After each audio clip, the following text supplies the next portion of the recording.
আজ রাজ্য সরকার বাজেট ঘোষণায় আশাকর্মী এবং অঙ্গনওয়াড়ি কর্মীদের জন্য মোবাইল বাবদ 200 কোটি টাকা বরাদ্দ করেছে, সেটা ঘোষণা করেছে। আজ কাজের যে ডিজিটালাইজেশন হচ্ছে তাতে মোবাইল অনিবার্য হয়ে উঠেছে, এটা বাস্তব। মোবাইলের দাবি আমাদের দীর্ঘদিনের দাবি ছিল। শুধু মোবাইল নয়, তার রিচার্জ করার জন্য বর্তমান বাজার দরে যে নেট প্যাক লাগে সেটা সহ এ দাবি আমাদের ছিল।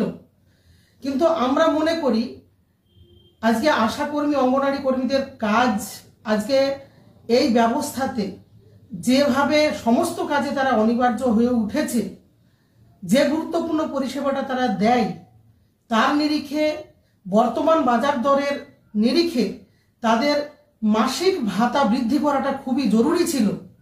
আমরা বারবার সরকারের কাছে দাবি করেছি, তারা বারবার আমাদেরকে প্রতিশ্রুতি দিয়েছে, প্রত্যাশা জাগিয়েছে। গত 7 তারিখেও আমরা স্বাস্থ্য ভবনে সরকারের সঙ্গে বৈঠক করেছি, সেদিনও বলেছে যে এবারে আমরা কিছু ভাবছি, তাদের জন্য কিছু ভাতা বৃদ্ধির কথা আমরা ভাবছি।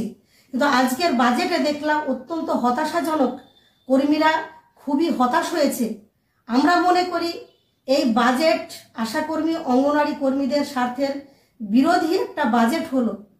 ফলে আমরা সরকারের কাছে আবারও আবেদন করব, দাবি করব, তাদের কাজের নিরিখে আজকে স্বাস্থ্য, শিক্ষা, পুষ্টি এই সমস্ত প্রয়োজনে আশাকর্মী, অঙ্গনওয়াড়ি কর্মী, মিড ডে মিল কর্মীরা তাদের পরিষেবায় যে গুরুত্বপূর্ণ পরিষেবা দিচ্ছে, তাদের সকলেরই বেঁচে থাকার মতো ন্যূনতম একটা বেতন ভাতা পরিকাঠামো অবশ্যই ঘোষণা করা উচিত।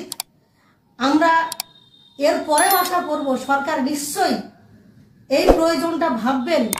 যদি সত্যিকারেরই তারা আজকের এই প্রয়োজন ফিল না করেন, আমরা আগামী দিনে আরো বৃহত্তর আন্দোলনে যেতে বাধ্য হব। এছাড়া আমাদের আর কোনো উপায় নাই।